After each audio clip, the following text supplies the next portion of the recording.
নমস্কার। আজকের ইতিহাস কী রয়েছে দেখে নেব প্রতিদিনের মতো। 1739-এ মোগল সম্রাট মোহাম্মদ শাহ ও ইরানের নাদির শাহের মধ্যে চুক্তির ফলে আফগানিস্তান ভারত থেকে পৃথক হয়ে যায়।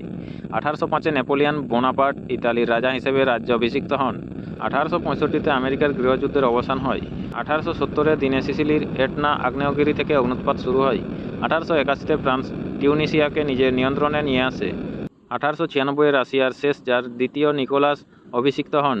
1897-এ আইরিশ লেখক ব্রাম স্টোকারের বিখ্যাত উপন্যাস ড্রাকুলা প্রকাশিত হয়। 1913-তে এমিলি ডানকান ব্রিটেনের প্রথম মহিলা ম্যাজিস্ট্রেট হিসেবে নিযুক্ত হন। 1918-তে জর্জিয়া ও আমেরিকার স্বাধীনতা ঘোষণা হয়। 1969-এ আপোলো 10-8 দিনের সফল ভ্রমণ শেষ করে পৃথিবীতে অবতরণ করে। 1971-এ বিমল মুখোপাধ্যায় মোহনবাগান অ্যাথলেটিক ক্লাবের কিংবদন্তি ফুটবলারের মৃত্যু হয়। 1972-এ যুক্তরাষ্ট্র ও Soviet Union anti ballistic missile চুক্তিতে স্বাক্ষর করে। 1972-এ বাংলাদেশকে স্বাধীন দেশ হিসেবে স্বীকৃতি দেয় হাইতি। 1986-তে বাংলাদেশের বরিশালে লঞ্চডুবিতে 230 জনের মৃত্যু হয়।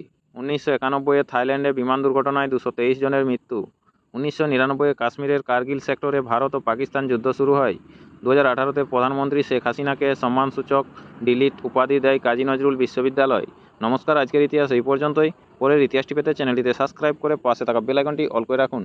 সবাই ভালো থাকুন, সুস্থ থাকুন। দেখা হচ্ছে পরের আপডেট ইতিহাসে। নমস্কার।